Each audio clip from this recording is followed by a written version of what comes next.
avez un problème, une seule adresse, TF1 sans aucun doute le vendredi soir, surtout si vous êtes victime d'une grosse arnaque, d'une grosse escroquerie qui concerne d'ailleurs plusieurs personnes.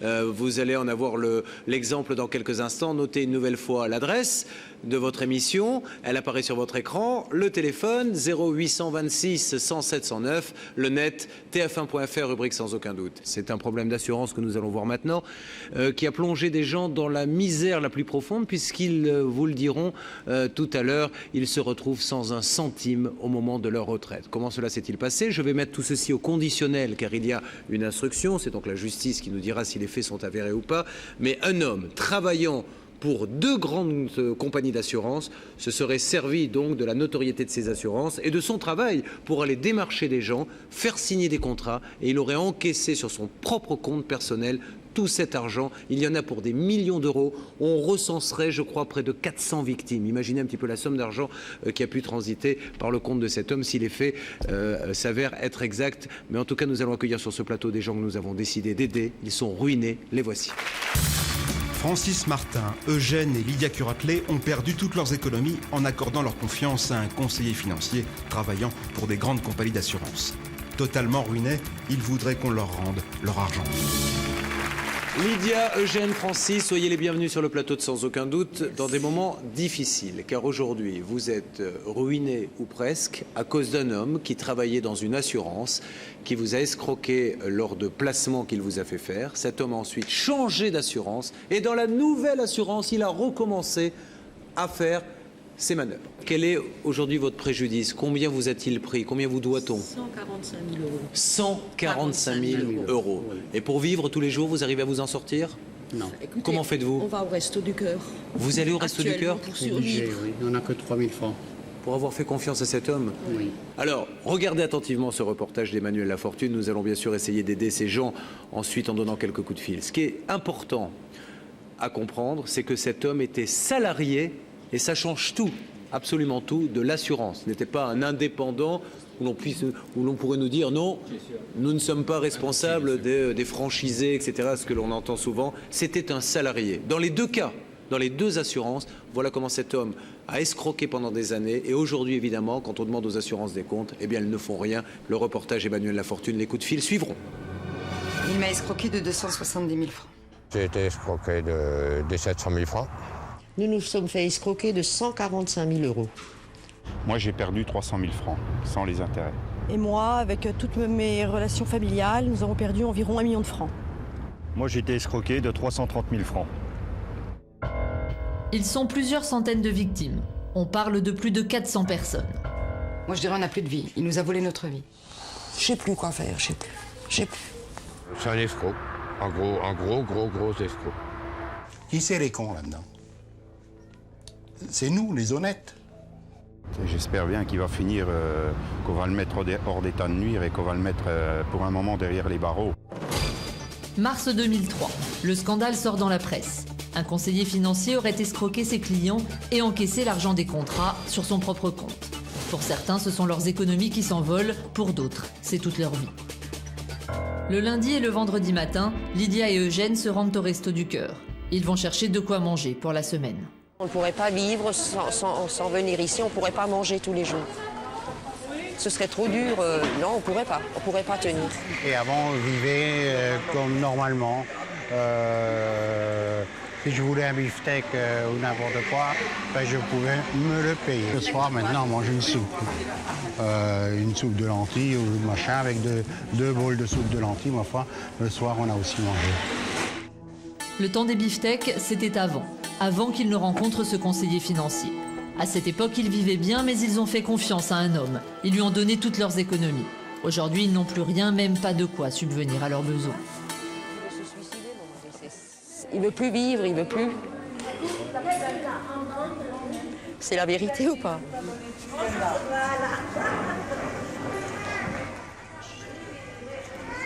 Moi, ça me fait mal au cœur quand même de venir et puis d'être tombé à ce point-là.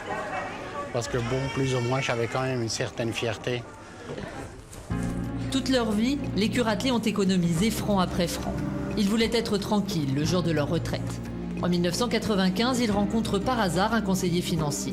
Il fait partie d'une grande société d'assurance et il leur fait miroiter des placements soi-disant très avantageux. Les curatelés y voient une aubaine pour faire fructifier leur argent. Ce qui me paraissait intéressant, donc, c'est que le capital restait sécurisé et il y avait plus d'intérêt que n'importe où ailleurs. Ils m'ont donc proposé 12% d'intérêt jusqu'à 32%. C'était l'appât du gain, c'est vrai, mais tout le monde a marché sur ça. Tout le monde est tombé dedans, là. Jusqu'à la fin, ils nous disaient « Votre argent est sécurisé, vous en faites pas, personne ne peut y toucher, il est là, il est... » Jusqu'à la fin. Les curatelés placent un capital de départ de 12 000 € et ajoutent régulièrement de l'argent dès qu'ils le peuvent. L'opération paraît tellement juteuse qu'ils choisissent de mettre toutes leurs économies. Ils ont confiance, le conseiller financier est désormais un ami de la famille. Au début, il m'appelait Papa Eugène, mon deuxième père. On était vraiment amis, très proches, comme fils et père. Et aujourd'hui, il m'a foutu carrément dans la merde. Les curatelés suivent aveuglément les conseils de ce bon ami. En septembre 2002, ils vendent même un immeuble sur ses recommandations et lui confient l'argent de la vente. Alors voilà l'immeuble que nous avons vendu et qui, donc l'argent nous a été truandé. Combien vous l'avez vendu? 114 000 € et des poussières. Et j'ai donné 114 000 € à ce monsieur. On a pensé de faire un bon placement garanti par l'État. Mais malheureusement, tout ce qu'il nous a présenté, c'était des faux documents. 12 à 30% de taux d'intérêt garantis par l'État, du jamais vu. Évidemment, eux non plus n'en verront jamais la couleur. Avec cette vente, ils perdent leur immeuble et leur argent. Et on a bossé toute notre vie pour avoir ça. Ça me fait mal. Ça nous faisait quand même un revenu de 12 000 francs. Francis, Joseph et Nadine ont eux aussi été victimes du même conseiller financier. Ils y ont tous laissé des plumes, et des grosses. 45 000 € pour Francis, 50 000 pour Joseph, 152 000 pour Nadine et sa famille. À eux trois, ils ont perdu près de 250 000 €. Les sommes sont énormes et elles deviennent vertigineuses, si l'on en croit Joseph. J'ai été entendu par la gendarmerie de Mulhouse qui m'a confié qu'il y avait 460 personnes, dossiers en cours. Moi, je voudrais savoir où sont passées toutes ces sommes d'argent. Comment est-ce qu'une personne toute seule peut-elle dévier, prendre autant d'argent sans que personne ne s'en rende compte? C'est la question que tout le monde se pose. Où est passé cet argent? Comment le conseiller financier l'a-t-il fait disparaître? Pour le moment, nous n'avons guère de réponse. Ce qui est sûr, c'est que l'affaire était bien ficelée et personne ne s'est douté de rien en signant ces contrats. Tout est crédible étant donné que dès que ce monsieur nous donnait un papier, nous avions donc le symbole avec les logos, les signatures, l'entête donc de la compagnie. Tout était bonne et due forme. Je prends le recto verso.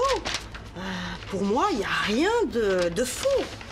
Le monsieur donc, qui s'occupe de référencer tous les dossiers m'a bien confirmé que c'était des papiers d'origine.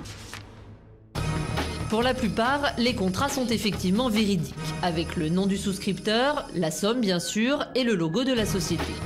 D'autres sont beaucoup plus fantaisistes, juste une feuille blanche avec un tampon de la compagnie et la signature de notre escroc.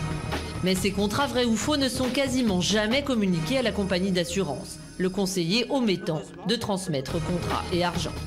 En revanche, pour rassurer les victimes, il leur renvoie des relevés de situation, les informant de la position de leur compte. Mais ces papiers sont des faux, les chiffres sont totalement inventés. Que s'est-il passé entre les compagnies et son salarié? C'est impossible que cette personne, que cette banque ou ces compagnies d'assurance ne soient pas au courant. C'est impossible. C'est impossible. Notre escroc se distingue dans deux sociétés différentes. Une dizaine d'années dans la première jusqu'en 2001, puis dans une seconde où il continuera ses magouilles. Une des sociétés sort même une brochure avec sa photo pour vanter ses mérites. Elle le recommande chaudement. Pendant des années, le conseiller financier ne commettra pas d'erreur, mais la machine s'enraye quand les victimes demandent à être remboursées. La plupart ne toucheront rien, d'autres recevront une certaine somme dont la provenance reste obscure. Je me suis aperçu que quelque chose clochait, c'est que j'avais reçu donc des chèques de 7 personnes qui travaillent dans la compagnie d'assurance et de 3 autres chèques qui étaient de tierces personnes. Et c'est là où je me suis douté, j'ai eu des gros doutes sur l'escroquerie, quoi. Joseph reçoit 4 chèques de remboursement, mais aucun au nom de la compagnie d'assurance. Le premier est au nom propre du conseiller financier et les 3 autres au nom de tiers étrangers à l'histoire.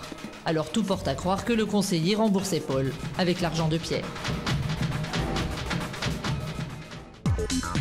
Pour avoir une explication, nous nous rendons dans l'agence dans laquelle travaillait le conseiller. Mais le bureau a fermé, alors nous allons dans une autre agence de la même assurance. L'employé est au courant de l'histoire et ne paraît guère surprise de ce qui s'est passé. Ce qu'il faut savoir, c'est qu'il y en a qui sont honnêtes, qui placent le contrat tel quel, mais il y en a qui gardent des sous. Et donc après, la compagnie, elle, n'a jamais eu de contrat réel, il n'y a pas de numéro qui existe, vous n'existez dans aucun fichier. Mais ça arrive souvent? Parce que les courtiers, oui. L'employé ne peut rien pour nous, pour toute réclamation. Elle nous renvoie au siège de la compagnie d'assurance.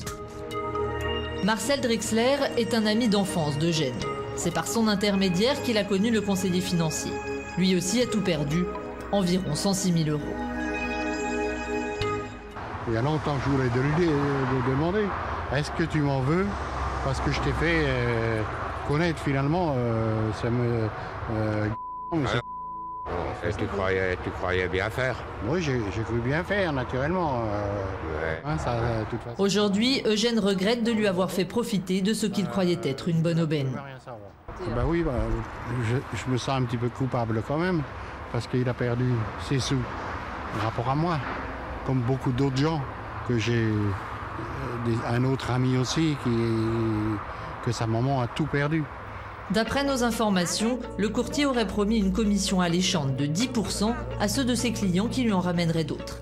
La machination était bien rodée, les clients se recommandaient d'eux-mêmes ce formidable conseiller financier. Nous avons d'ailleurs voulu le rencontrer. Nous nous sommes rendus à son domicile, mais il n'a pas souhaité nous parler. C'est sa femme qui se fait son porte-parole. Il veut pas nous parler? C'est pas qu'il ne veut pas, c'est qu'il ne peut pas. Un tarif pas juge d'instruction, un tarif... Il n'y a pas le droit de parler au client, il n'y a pas le droit de parler à personne, et c'est Christophe. Eugène et Lydia ont perdu toute confiance. Les impôts, les factures continuent d'arriver et ils ne savent plus comment les payer. Alors aujourd'hui, ils ne voient plus de solution, peut-être la justice, mais la procédure risque d'être longue, trop longue pour eux. Je vois une seule solution, que je parte. Vous voyez, je suis un égoïste peut-être, mais c'est ma seule solution. Que je ne vois pas comment m'en sortir. Voilà des paroles très dures prononcées par ce monsieur qui est avec nous autour de cette table, mais qui peuvent aussi paraître logiques. C'est le travail de toute sa vie qui a été anéanti comme ça à cause de quelques contrats. Pourquoi en arriver à cette extrémité? Parce que je vois souffrir ma famille, je m'excuse, je vois souffrir ma petite famille. Avant, j'ai fait tout mon possible pour qu'on ait une retraite plus ou moins descendre. Et puis finalement, j'ai été arnaqué par ce monsieur. Monsieur, on va mettre au conditionnel le fait que cet homme est un escroc ou un arnaqueur dans la mesure où il y a actuellement une enquête, une instruction, donc rien n'est vraiment prouvé. La justice très prochainement nous le dira. Je comprends que vous ayez comme ça le cœur à vif, mais mettons tout ceci pour l'instant conditionnel. Mais vous, aujourd'hui, vous vous dites toutes ces années n'ont servi à rien. Ça, de toute façon. J'ai tout construit de mes mains, pratiquement. Naturellement, ça m'a servi à rien du tout finalement, parce que tout est parti par un escroc, par un truand. Et vous, madame, quel est votre point de vue là-dessus? J'ai de la haine. De plus en plus, j'ai de la haine. Je sais pas. Parce qu'on vous a foutu votre vie en l'air? Ouais. Notre vie de famille est foutue, là. Allez, il y a encore de l'espoir. J'espère qu'on va récupérer cet argent. Vous êtes notre dernier espoir. Alors, on va voir. De toute façon, on va se tourner vers Maître Michel dans quelques instants pour savoir déjà où sont les responsabilités. Vous vous en voulez, vous, monsieur, d'être tombé dans le panneau? Un peu, oui, parce que je suis assez méfiant de nature, mais là, vraiment, j'ai rien vu venir, oui. Enfin, voilà, c'est 20 ans d'économie, ça fait mal aussi parce que j'ai travaillé très durement et ça je m'en veux un peu à moi-même, quoi, d'avoir perdu bêtement cet argent, quoi, si on peut dire comme ça. Alors maintenant, nous allons passer à la partie un petit peu plus juridique avant bien sûr de donner des coups de fil. Maître Michel, la question que se posent les téléspectateurs là, si, et je dis bien si, parce qu'on n'en a pas la preuve formelle, on va essayer de le savoir, cet homme est employé, salarié de la maison mère ou d'un agent, est-ce que l'assurance est responsable? Il y a un principe général, c'est l'article 1384 du Code civil, on est toujours responsable, quand on est une entreprise, du fait commis par les salariés dans l'exercice de leurs fonctions. Bien entendu, si il était employé comme balayeur, il avait placé le contrat, la compagnie ne serait pas responsable. Mais il est, semble-t-il, chargé par la compagnie de démarcher les clients et de passer les contrats. C'est donc dans l'exercice de ses fonctions.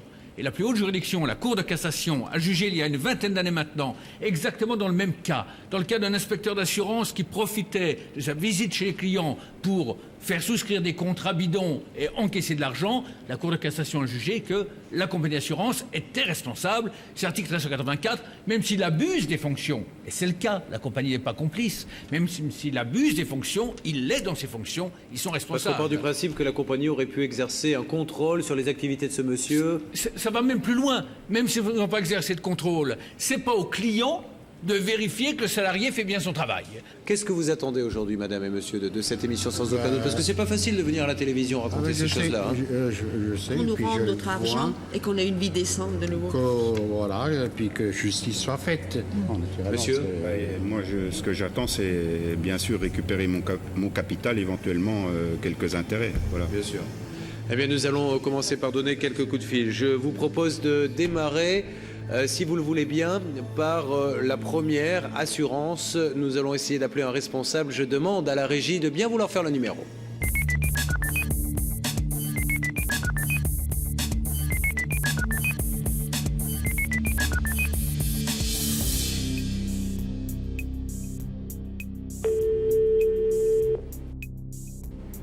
Allô ? Allô, oui, bonjour. Je suis Julien Courbet de l'émission Sans aucun doute. Bonjour, monsieur Courbet. Pardonnez-moi de vous déranger. Dans le cadre d'une émission, madame, on essaie de comprendre ce qui s'est passé dans le cadre de gens qui ont été démarchés par un employé de vos assurances et qui leur a fait signer des tas de faux contrats les mettant sur la paille. Vous êtes gentil, mais je suis en réunion, donc d'accord. Je vais instruire le dossier, ne vous inquiétez pas. Merci. Et comme d'habitude, je reviendrai vers vous, mais avec des choses à vous dire. D'accord. À bientôt. Merci, au revoir. Au revoir, monsieur. Au revoir. C'est finalement un responsable de la deuxième assurance qui nous propose un rendez-vous téléphonique plus tard. Il semble parfaitement maîtriser le dossier. Nous avons découvert il y a quelques mois que nous avions été victimes des agissements de l'un de nos salariés et nous avons immédiatement engagé une enquête de manière à essayer de voir quel était le nombre de clients concernés, les montants éventuellement en jeu. C'est une enquête qui est donc en cours. La difficulté est liée, si vous voulez, d'une part à l'ampleur très importante du phénomène, et d'autre part au fait que la publicité qui a été faite à cette affaire dans la presse régionale a pu conduire certaines personnes, disons, peu scrupuleuses, à mettre en avant un préjudice qu'ils n'ont pas véritablement subi en se déclarant victimes des agissements de ce monsieur, alors que ce n'était pas le cas. Alors, je ne dis évidemment pas que ce soit le cas des deux personnes qui ce sont des gens, monsieur, je suppose, qui ont dit qu'ils avaient payé en liquide. Voilà, alors c'est un des éléments qui rend l'enquête difficile. C'est comme vous le savez, l'argent liquide laisse pas beaucoup de traces. Ça, je comprends tout à fait votre position, monsieur. Vous voulez en savoir plus. Mais par exemple, donc autour de moi, il y a les époux Curatelet et Francis Martin. Francis Martin, vous avez payé par chèque combien 45 000 euros environ. Monsieur, dans ce cas précis, voilà, ce monsieur paie par chèque, et donc vous avez donc les photocopies des chèques, et lui a les doubles, et vous devez les avoir aussi dans l'instruction, les doubles des contrats. Qu'est-ce que vous allez faire pour lui ? Ce que je dois vous dire aussi, c'est que nous avons une responsabilité collective vis-à-vis de l'ensemble de nos clients pour traiter ce dossier sérieusement, de manière à ne pas non plus indemniser à tort des gens qui se réclameraient indûment victimes de préjudice. Bah oui. Parce que, in fine, ça finit toujours par être payé par les clients honnêtes. In fine, de toute façon, là, in fine, c'est pas eux qui ont engagé ce représentant, monsieur. Hein, Est-ce que vous ne croyez pas, monsieur, je suis Maître Michel, un des avocats de la mission, que vous êtes en train d'inverser l'ordre des choses? À partir du moment où ces gens viennent nous faire une déclaration sur l'honneur, justifient qu'ils ont payé, vous n'avez aucun élément contraire, on ne peut pas attendre indéfiniment. Ces personnes sont même d'accord pour vous amener leur relevé bancaire, pour prouver qu'elles n'ont rien reçu sur leur compte. Qu'est-ce que vous voulez de plus? Ah mais écoutez, dans ce cas-là, en l'occurrence c'est une pièce que nous n'avons pas dans le dossier, donc j'accepte tout à fait volontiers votre proposition pour enrichir ce dossier-là. Je voudrais surtout pas que vous pensiez que nous jouons la montre. Notre objectif est bien de régler ce dossier rapidement. Vous vous imaginez que nous n'avons aucun intérêt à faire traîner, en particulier lorsque vous nous mettez dans le feu des projecteurs comme vous le faites Monsieur, actuellement. je ne veux pas d'intérêt sur mon argent, je veux que mon argent pour pouvoir revivre normalement. Je comprends très bien, madame. Montrez-leur que vous êtes là, qu'ils ont bien fait de vous faire confiance. Ne les laissez pas en train de crever à petit feu. C'est le cas pour ce couple, monsieur. Ah oui, c'est le cas. Vous allez voir le reportage, monsieur. Si je peux me permettre, monsieur, vous avez l'air de partir du principe que nous laissons ces gens sans Mais réponse. qu'est-ce que vous avez fait pour eux? Qu'est-ce que vous faites pour qu'ils aillent pas au Resto du Cœur demain, monsieur? Vous faites quoi? Dites-le moi, j'attends la réponse. Nous sommes en train d'enquêter. Vous êtes en train d'enquêter. Et vous ne pouvez pas nous demander... Faites-leur une provision, monsieur. Donnez-leur une petite bouffée d'oxygène, monsieur. Je vous en supplie, donnez-leur une petite bouffée d'oxygène qu'ils puissent au moins manger dans leur salle à manger. Un morceau de viande, c'est tout. Et après, vous ferez votre enquête. Vous verrez ce qu'il convient de leur donner. Mais ne les laissez pas comme ça, monsieur. C'est pas possible. Pas vous, pas votre assurance. Écoutez, l'engagement que nous pouvons prendre, c'est de recevoir ces personnes très rapidement, avec leurs conseils, et statuer très rapidement. Prenons rendez-vous, monsieur. Prenons rendez-vous tout de suite. Donc recevez-les demain. On les recevra demain. Voilà, voyez ce que vous pouvez faire et après prenez le temps de mener votre enquête. Mais donnez-leur un peu d'oxygène, qu'ils aient l'impression de vivre et non pas de survivre. C'est entendu. Merci monsieur, je vous remercie 1000 fois déjà d'avoir pris la parole. Beaucoup se défilent et c'est professionnel de votre part et j'admire. Merci monsieur. Je vous en prie, au revoir. Merci.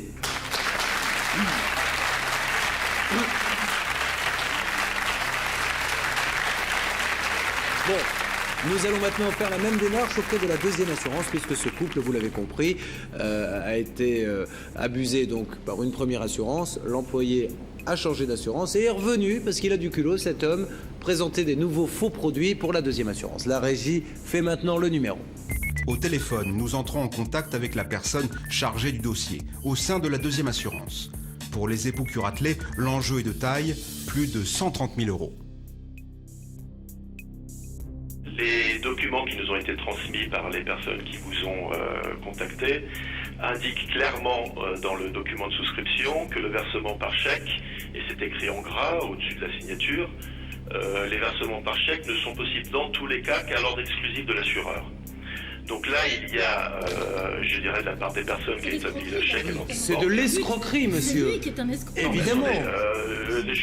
Vous êtes en train de qualifier ce qu'a fait la personne mise en examen. Effectivement, ça reste, monsieur, le fait de votre préposé. C'est votre employé, monsieur. Ce n'est pas la faute de ces gens-là si vous employez un homme qui serait, je dis bien au conditionnel, un escroc. Alors, monsieur, soyons clairs. Si à un moment ou à un autre, vous voulez nous dire...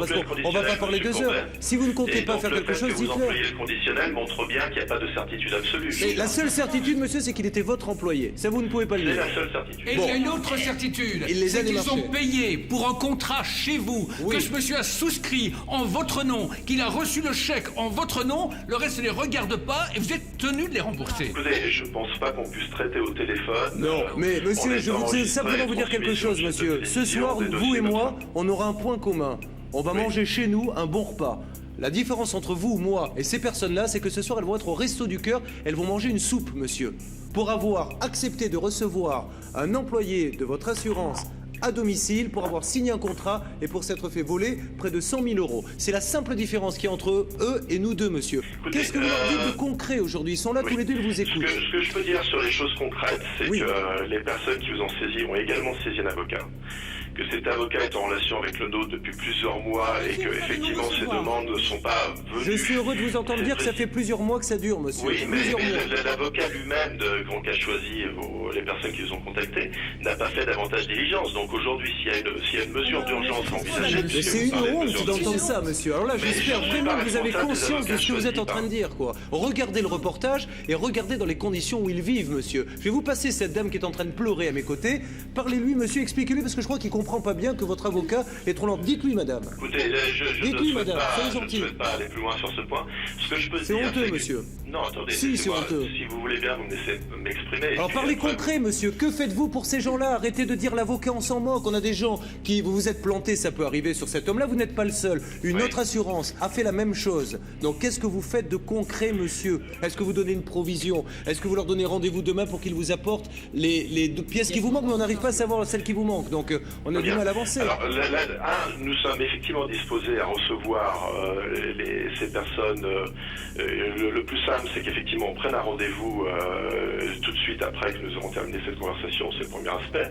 Ces personnes pourront venir seules si elles le souhaitent ou avec leur avocat si elles le souhaitent. Et nous regarderons avec elles très rapidement les documents nouveaux qu'elles nous apportent. Oh, vous les recevez? Quand est-ce que vous pensez pouvoir les recevoir? Écoutez, ils vont donc nous contacter. Nous allons fixer un rendez-vous tout à fait dans les jours qui viennent. Bon. Donc très prochainement. Et indiquez-leur au téléphone les pièces à amener, monsieur. Tout à fait. Merci, Je vous monsieur. remercie. Au revoir. Bonne soirée, au revoir, monsieur. Voilà. Bien, ce soir, vous vous reposez, vous dormez à l'hôtel. J'espère qu'on aura des bonnes nouvelles. Avec tous nos remerciements, vraiment, du plus profond de... Monsieur de toute Courbet, façon, on ne pourrait à pas. midi, ça fait 1 an que j'ai pas fait un repas comme j'en ai fait à midi. C'est vrai? Oui, ça fait 1 an. Mais me dites pas ça, allez. Si, on c'est va vrai. ranger ça demain. Vous C'est allez voir, vrai. j'espère que d'ici la fin de la semaine, là, vous aurez de quoi manger normalement.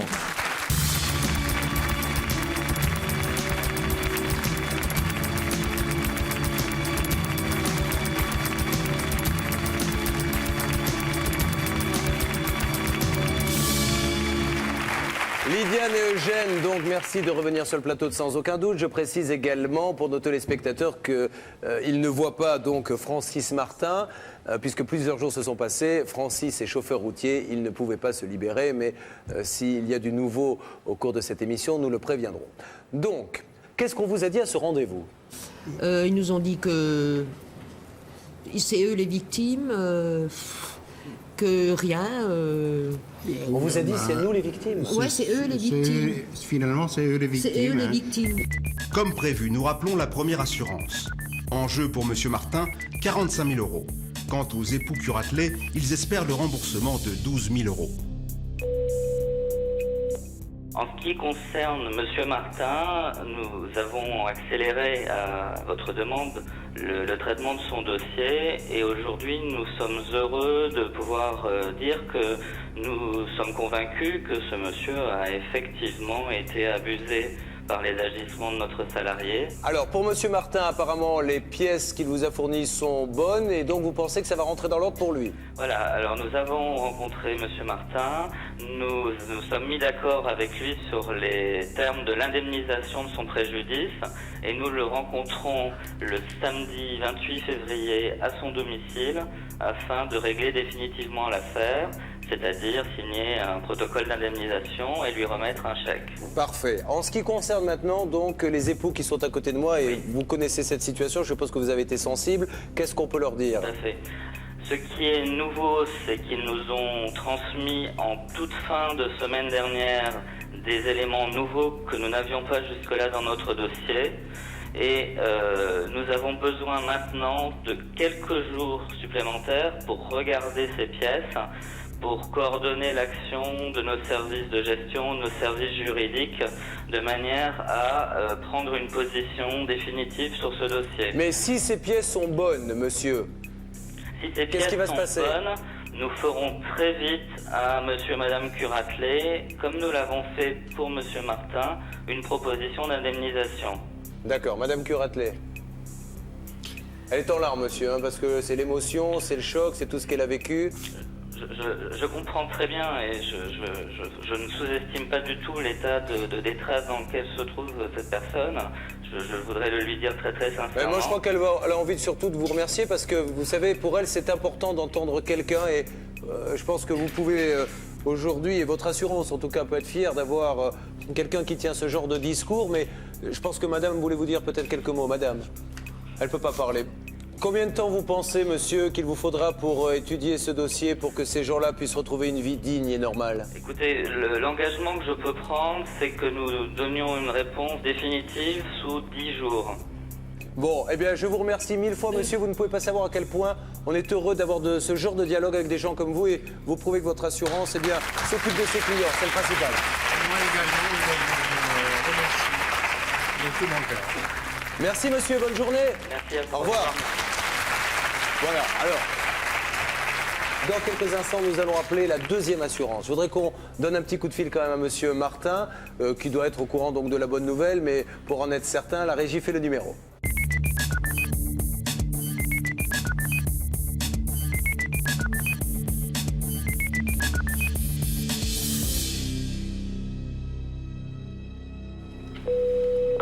Allô? Oui, allô? Monsieur Martin? Oui. Julien Courbet à l'appareil. Oui, bonjour, monsieur Courbet. Comment allez-vous? Ça va très bien. Nous venons d'avoir un directeur de votre assurance. Oui. Il nous a dit qu'a priori, au vu des papiers qu'ils avaient, vous allez être indemnisé. Oui, c'est ce qu'on m'a laissé entendre, effectivement. Et a priori, il semble nous le confirmer. Eh bien, j'en suis très, très heureux et je vous remercie, vous et toute votre équipe. Vraiment, je suis très heureux. Grâce à vous. Combien vous devez, vous, monsieur? Rappelez-nous. 45 000, un peu plus de 45 000 euros. Ouais, c'est une belle somme, hein, c'est pas rien. Bon, bien allez, je ne vais pas vous embêter plus longtemps. Je vous souhaite une bonne journée. Je vous remercie, encore grand merci. Au revoir. Sans attendre, nous appelons le deuxième assureur. Pour les époux Curatelet, c'est le fruit d'une vie de travail qui est en jeu, soit plus de 130 000 euros. Nous, notre position, quant au fond, sur la globalité des dossiers de cette nature, a toujours été la même et il n'a pas de raison de changer, à savoir que nous avons besoin d'acquérir des convictions quant aux mouvements effectifs, les mouvements nets entrants et sortants qui ont pu être faits.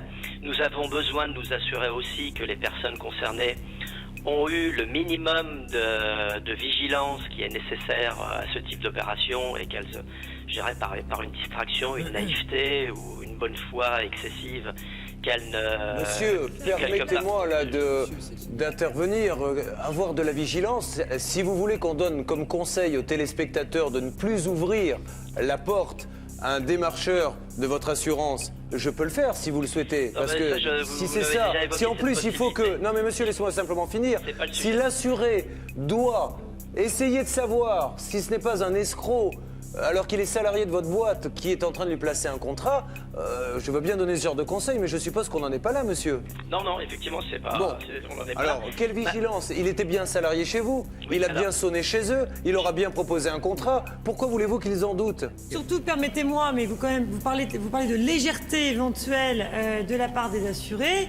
Je parle aussi d'une grosse légèreté de votre part, d'avoir quand même fait confiance à un salarié qui a leurré plus de 10 personnes, voire même plus, dans le cadre de On parle de 400, on parle de 400 en tout, pour sur les l'instant, deux. Bon, on ne le prouve Ouais. pas, mais bon, a priori, au moins 10 personnes et a priori également 400. En tout cas, c'est scandaleux. Monsieur- Vous osiez dire ça. Monsieur, je pense que, revenons un peu à l'aspect humain et commercial, si vous le voulez bien. Je crois que dans ce dossier-là, monsieur, pardon, Bernard Sabat, consultant, je reviens sur l'aspect humain et commercial, si vous me permettez. Oui. Juste un point essentiel. Vous connaissez parfaitement aujourd'hui le dossier. Vous avez reçu ces personnes-là. Vous connaissez aujourd'hui leur situation familiale. Elle est très claire. Est-ce que vous pouvez décemment verser une somme, une provision, parce que vous savez très bien dans tous les cas qu'à la finalité vous allez donner cet argent-là, c'est une évidence pour tout le monde, parce que vous êtes responsable vis-à-vis de la loi par rapport à votre salarié. Il a été malhonnête, tout le monde en convient ici, on est intimement convaincu que votre groupe d'assurance est un organisme sérieux. Faites preuve de clarté auprès de ces gens-là, d'objectivité, versez une provision. Je pourrais vous dire deux mots. C'est Madame Curatelet. Mon mari est cardiaque. Il a fait le 31 août un arrêt cardiaque. Suite à ça, alors, vous croyez qu'on va vous escroquer, qu'on va vous demander de l'argent qu'on ne nous doit pas? Nous comprenons bien, et vous nous l'avez alerté l'autre jour, et vous nous le redites aujourd'hui, que c'est la situation spécifique dans laquelle se trouvent ces deux personnes qui justifie votre demande auprès de nous, que je comprends, elle est légitime. Et donc, moi, je voudrais dire que c'est dans ce cadre-là, et dans ce cadre seulement, je dirais pratiquement à titre humanitaire, que nous sommes prêts à regarder les choses dans le sens de ce qu'a évoqué M. Sabat tout à l'heure, c'est-à-dire d'une provision à caractère humanitaire. Au-delà de ce que vous nous avez dit, de justifier de ce caractère humanitaire. Précisez-nous, qu'est-ce que vous attendez d'eux aujourd'hui? Que vous nous apportiez tout élément Et là, je vous laisse la liberté des... Monsieur, la liberté des c'est choix, là, venant monsieur, je veux bien étayer, croire que venant c'est étayer la compliqué au téléphone, monsieur, mais à un moment donné, on ne peut pas tourner autour du pot pendant 3 heures. Ils vous ont donné tout ce qu'ils avaient en leur possession. Dites-nous ce qu'il vous manque. Vous avez tout le dossier, monsieur. Il n'y a pas de plus dégradant dans la vie, monsieur, que de passer par cette case départ. Ou alors, est-ce que vous nous êtes en train de nous dire, dans leur dossier, par rapport au contrat qu'ils nous ont donné, etc., il manque des pièces? C'est ça que vous nous dites? Non, c'est pas lié au contrat, c'est lié effectivement à la situation personnelle de personne. Non, mais enfin, monsieur, donc vous voulez, monsieur, je sais pas, quoi, ils vont manger au resto du cœur, quoi, c'est pas des comédiens, faites une enquête en interne. Monsieur, allez je voir les voudrais vous restos du emmener cœur. au resto du cœur et voir si vous Mais seriez oui, pas dégradé oui. comme je le suis. Monsieur, ils ont travaillé 40 ans dans un métier de forain qui est un métier dur à l'extérieur. Ils sont aujourd'hui dans cette situation dramatique. Soyez un tout petit peu humain, sortez de votre cadre, s'il vous plaît, commercial et juridique.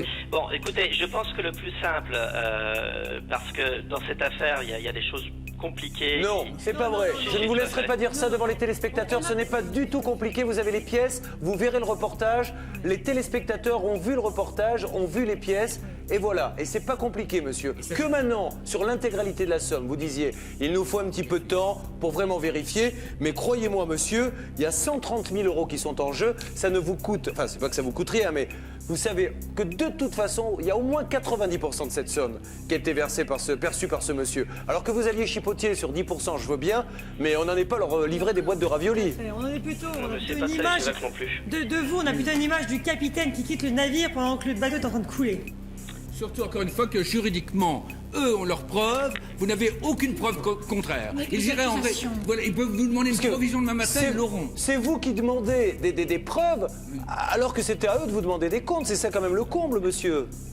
C'est eux qui sont obligés de se justifier.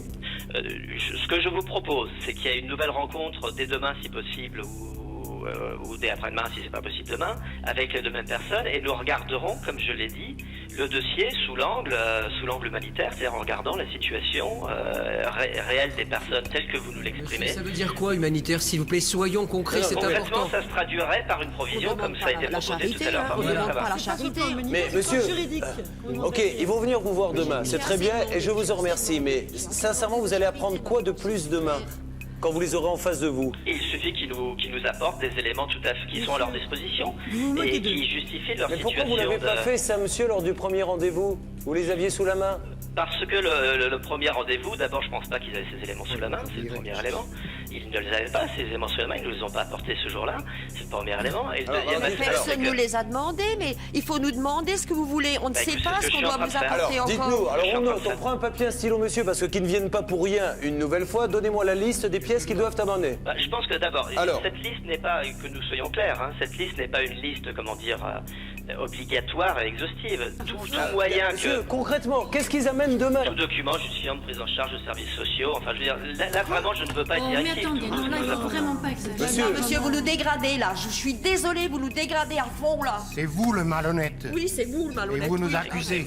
Là, monsieur, sincèrement, je vous le dis avec mes mots à moi qui ne sont pas juridiques, je vous trouve particulièrement gonflé, monsieur. Parce que là, on a l'impression d'avoir le Seigneur dans son fauteuil qui fait la charité aux mendiants. Voilà l'impression que l'on a. Cette dame est en train de pleurer actuellement sur le plateau. Mais comment, monsieur, vous pouvez avoir de tels raisonnements? Mais c'est complètement Et s'il faut qu'on fou, vienne quoi. demain chez lui, là, et qu'il nous éjecte comme la dernière fois, non, je suis désolée. Non, je peux plus. Je suis au bout. Non, je peux plus. Franchement, je ne peux pas admettre un seul instant qu'une institution comme la vôtre, monsieur, puisse accepter un tel spectacle. C'est inadmissible, c'est anti-commercial et il faut que ça se sache, monsieur. C'est intolérable.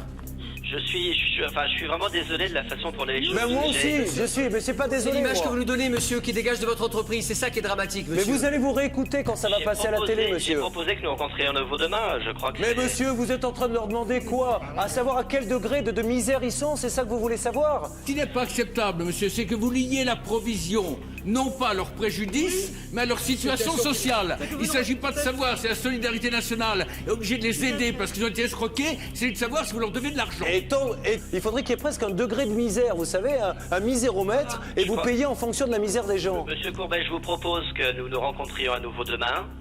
Nous trouverons une solution demain, j'ai aucun doute là-dessus. Est-ce que vous êtes basé où, vous, monsieur? À Paris. Est-ce qu'ils peuvent venir vous voir maintenant, monsieur? Parce qu'ils peuvent pas se déplacer comme ça, ces gens-là. Ils viennent de Strasbourg. Ils viennent de Strasbourg, monsieur. Alors, monsieur, Vous pouvez pas les recevoir là avant 18h? Avant 18h, j'ai peur que ça soit impossible.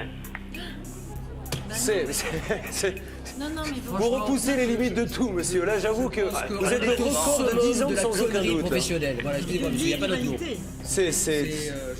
Dites-moi ce que vous avez de plus important à faire que de donner à manger à des gens. En un quart d'heure de votre temps, un quart d'heure. Eugène, Ne pleurez pas, monsieur. arrête. Maintenant, c'est son mari qui pleure, monsieur, parce que vous les humiliez. il faut qu'il a autre chose à faire. Bon, allez, on arrête. parce que- Bon, vous voulez pas les recevoir aujourd'hui? Vous avez autre chose à faire? Eugène. Je pense qu'on peut les recevoir dès demain matin, mais vraiment, je suis désolé, on peut pas. Et cet après-midi, c'est franchement impossible. Mais dès demain matin, c'est tout. Ouais. Et vous pouvez rien leur dire, là? Je viens de vous dire que nous allons trouver une solution. Mais quelle solution vous allez trouver de plus demain? Ouvrez-moi une porte, monsieur. Ce monsieur et cette dame vous écoutent, ils sont en pleurs. Ouvrez une porte. Dites vers quoi on va. Écoutez, si vous voulez pas écouter ce que je vous dis... Mais oui, bon allez, ils vont venir demain matin, monsieur, mais croyez-moi, c'est vraiment pas très beau ce que vous faites là. Je peux vous dire il y a du public qui est là, il y a des gens en régie, on est consterné, monsieur. Consterné, il n'y a pas d'autre mot. C'est vraiment, mais je comprends qu'il puisse y avoir des rapports parfois un peu durs entre... Allez, il faut libérer monsieur du plateau. Excusez-moi parce qu'en plus monsieur a mal au cœur. Qu'on vienne le chercher. Voilà, on va... Non. Comme vous venez de l'entendre, donc ce monsieur a fait un malaise pour la bonne et simple raison qu'il n'a pas supporté ce qu'il a entendu. Heureusement, nous avons un médecin qui est avec nous. Il est entre de bonnes mains. Son malaise semble aller un petit peu mieux. Devant la désinvolture de notre interlocuteur, Monsieur Curatelet fait un malaise cardiaque. Il a été évacué vers l'hôpital le plus proche. Plus tard, nous avons enfin sa femme au téléphone. Que l'on appelle, avant de vous en dire plus, Lydia, qui est partie, parce qu'il faut vous dire la vérité, accompagner son mari, qui va mieux, tout va bien, on peut tous être rassurés, et qui est à ses côtés, à son chevet, puisque nous avons préféré l'envoyer en observation à l'hôpital. Je demande à la régie de faire son numéro.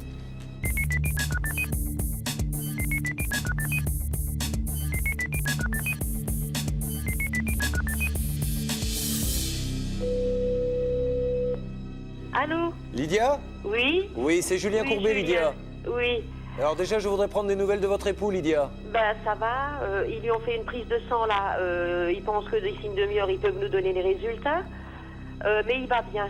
Ça va mieux, hein? Grâce à l'intervention rapide qu'il y a eu... de nos amis de la sécurité ici, nous avions le docteur Courtois également, des pompiers du SAMU. Bon, ben, nous sommes rassurés parce qu'on a eu très peur. Moi aussi. Mais je me doute, Lydia. D'accord. Allez, vous l'embrassez pour moi. Merci. Hors antenne, le contact est maintenu avec le responsable de la deuxième assurance. Face à la détresse du couple, il accepte enfin de verser une provision de 30 000 €.